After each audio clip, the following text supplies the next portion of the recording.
Hi. Hi. Hi, everyone. This is Alua Arthur. She is founder of Going with Grace. It is her heart child, and she has been awakening our views on how we care for our dead and training people through her incredible courses, which I had the honor of taking your course, and it was life-changing for me and has landed me at Fine Mortuary College. Took me to another turn, and I'm so grateful for you helping me discover that path. And today I want to explore um, your experience in your world with green burials. Great. That sounds like a very good time. I want to say first, though, that thank you so much for honoring that call within yourself, because that's what it takes. Somebody saying yes right off the bat. So I'm glad you did. And I'm so excited to see what you've been doing with it. Like you're the reason why I do this and we do this. Thank you.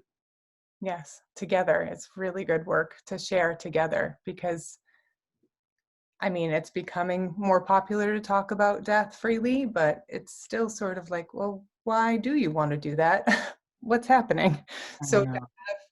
to have people that are in the same world, holding the same interests and doing the same work is exciting. Absolutely. So what have your clients been wanting lately? Oh boy. Options. Okay. Lately, my clients have been wanting options. So a lot of my work focuses around preparing people for the end of life, no matter what that looks like. And so many of them are like, well, what else can I do? Or I know about this. Can I do this? Or, this is the way we did it for my mom. Do I have to do it the same way? And so it's really nice to have conversations with people that are open to different ideas about even how to be with folks at the end of life. Interestingly, I had a client recently, we were doing her end of life planning documents, and she said that she wanted to die in the hospital.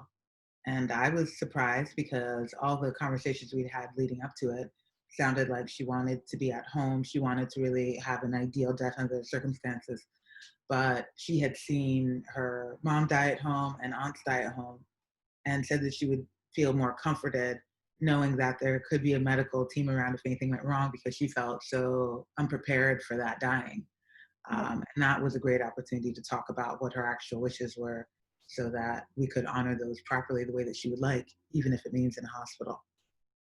Yes, and how surprising because there would be an assumption from some, including myself, that somebody that was seeking the care of a death doula would probably want something at home with candles and incense and all of the works, all of those you know those connotations that come with having a doula. So yes, it's a continual surprise, and I think them wanting the options is so indicative of our individuality and how we can't make those assumptions. Oh, it's so rich. I love that so much. I've been really into this idea of identity and intersectionality overall anyway, because our world, but also just me. Mhm. And at this point in time, we make so many assumptions about who somebody might be or what they might want based on what we know a little bit about them. And one of my former students, I sent her some work, and she spent 2 hours researching what she thought the client wanted before she even called them. And then when she did, she learned that they want something else altogether. So she was like, I just spent 2 hours of my life learning all this stuff that I didn't need to learn. And I just sat back like a proud mama bear, clapping my hands, so proud of her for having done that. So now she knows just to go in with a beginner's heart and mind the entire time. Like we have no idea what the other might want. And so when we can create options or say, hey, listen, first of all, to what the individual is saying, and then see if there are ways that we can support them and what it sounds like they want, everybody's better off. You get to honor themselves, you get to honor their unique lives, their unique deaths. So unique. It Yeah. really. Yeah. Right. However, you must have, would you say that you have more of the green minded clientele? Can I you would not. you can't. Okay. No, I can't say that because there's also the subset of people that want to have a nice coffin Mhm. and want to be in a plot that they know of, or that, a cemetery that people know of. Most of them, I think, want to do it for their children or the people that come after them, so there's someplace to come and visit them. But there's still a decent amount of them. The green burial folks they're coming up strong second, but by and large, it's still people that are going the traditional route. One thing I've really enjoyed doing is talking through somebody's decision making to try to understand what it is that underlies that decision. And a lot of times it's about the people that come after them, and it rarely has to do with them. Like, nobody so far has said, bury me in a $20,000 casket. No Right. one. Nobody. Yeah. Yes. Yes. Do you think a lot of it do you think it's more tradition or aesthetic? What do you think is the main thing guiding people making these decisions? Tradition. Yeah. It's tradition. It's the way that we've done things. And so that's how people know. Whereas in reality, this is a new way that we've done things. I saw a meme on Instagram recently that said, tradition is peer pressure from dead people. I think it's so funny. It's true, right? Yeah, it's It's, like just sitting there waiting for you to obey. yeah. And you to bring your casket alongside theirs. Like, so what? We've done this way since like the mid 1800s. So Right. what? We can try something new. That's something that I've really been enjoying. I use that term lightly about the pandemic, is an opportunity to think about why we do things the way that we do them and to upend them if they don't work. Because a Right. lot of things don't work. And now we have a choice. But there's a scrambling to hold to those things that aren't working. There is a getting back to normal, even though this is the new normal, and just clinging to those things that are comfortable. They may not be working, but they're comfortable. Yeah. Kind of like traditional funerals Right.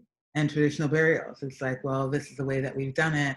And this is how I know it means that I was respected or cared for, or people found my life to be valuable, is by buying a plot of land someplace and a vault and a fancy coffin and putting me in my Sunday's best and embalming me and putting me into the ground that way. Right. Yeah.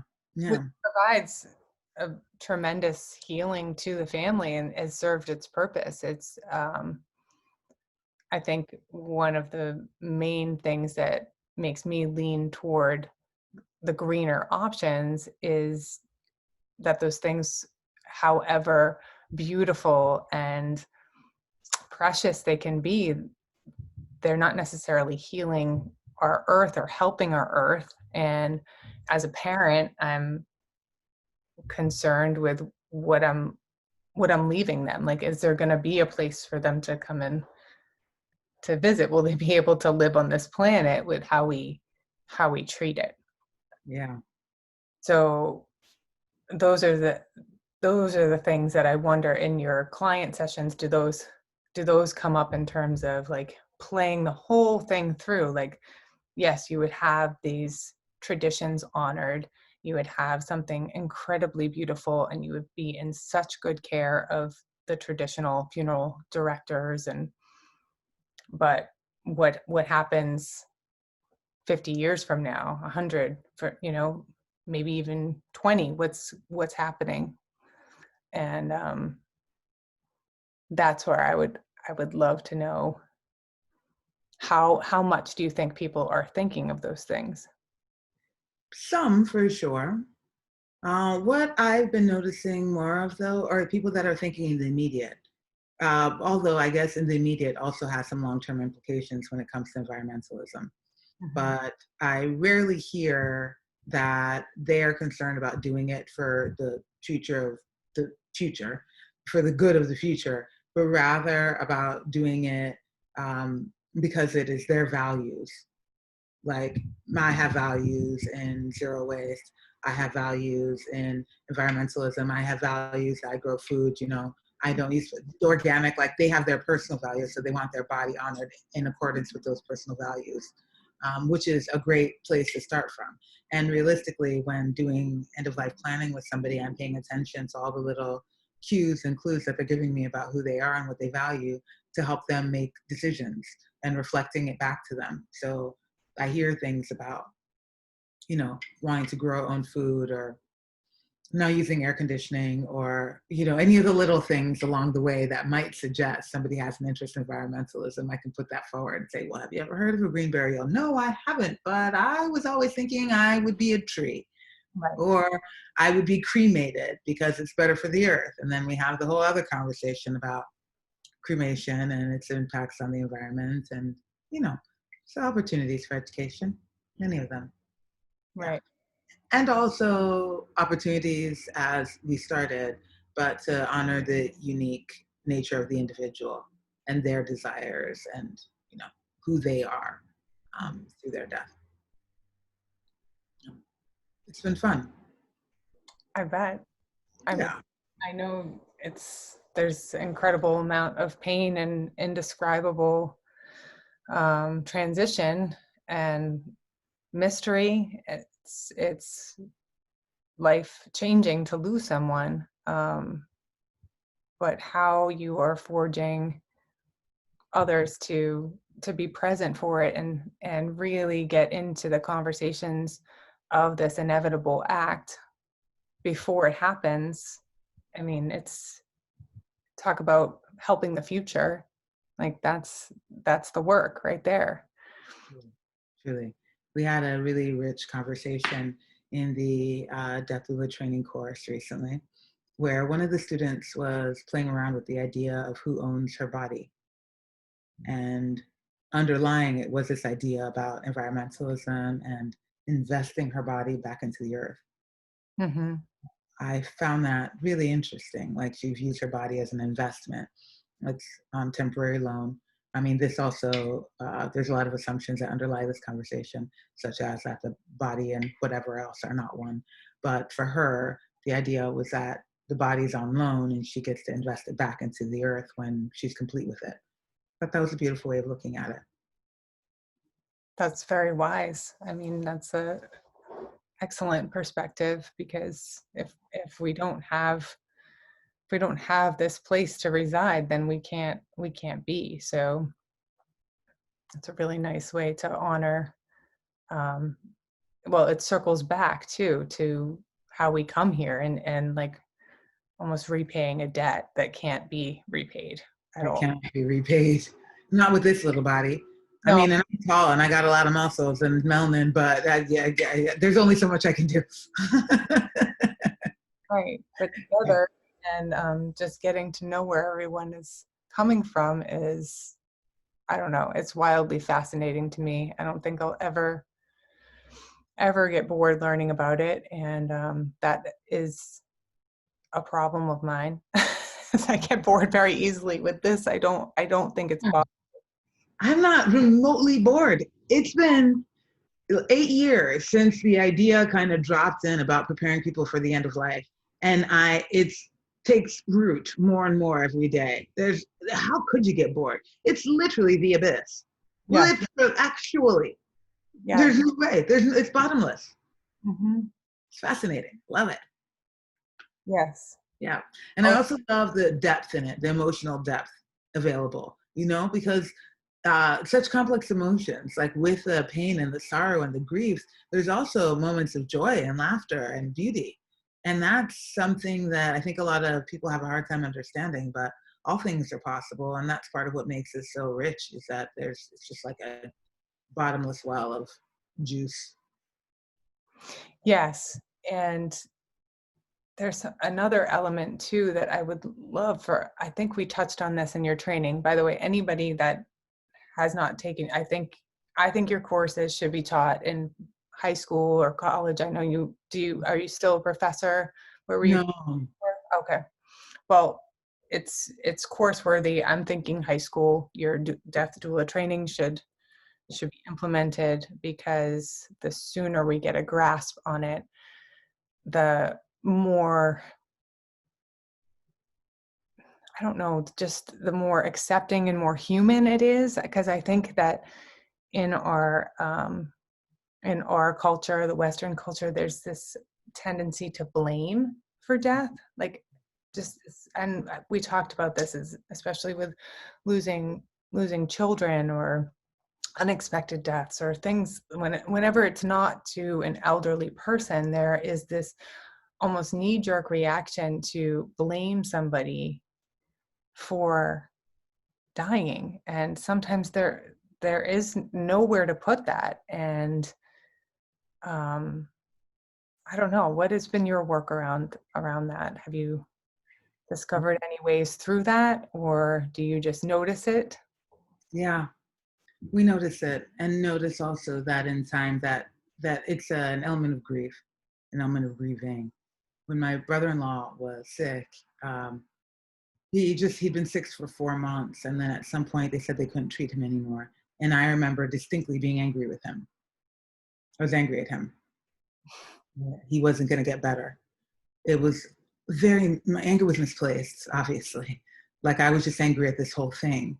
But it was like a strong feeling for like, a few hours. I just wanted to rally against him, but couldn't find anything to be mad at him for necessarily.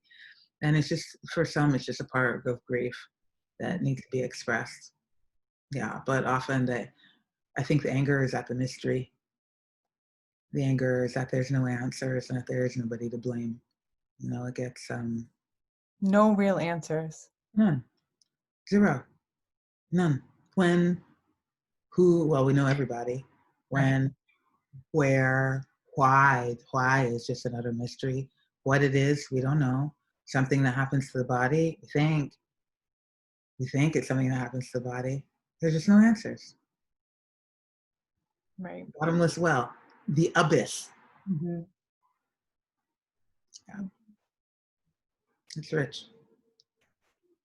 Well, I can't thank you enough for this time together, and anything you want to share on events that you have coming up that we can join you in?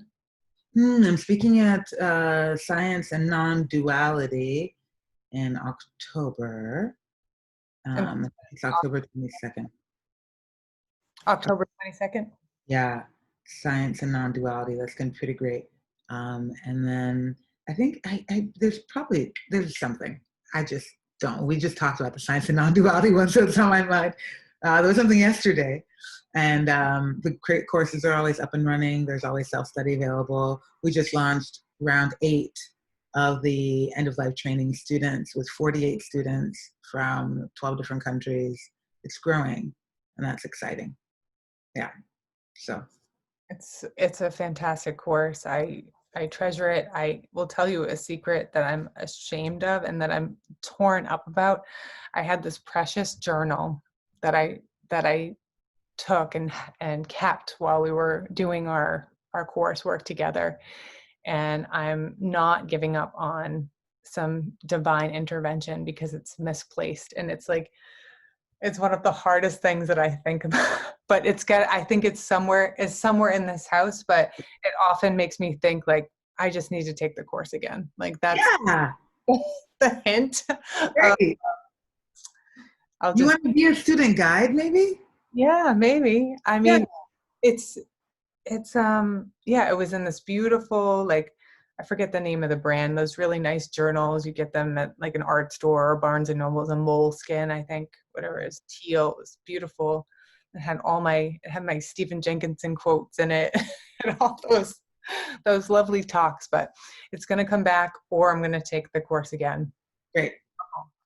Or both. Or also maybe an exercise and release and surrender and letting go. Not that. Okay, that's fine. Not that. We won't do that.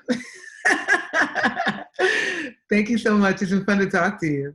It's really fun to talk to you too. This is Alua Arthur, and you're great. Thank you so much. Thank you. We're gonna stop now.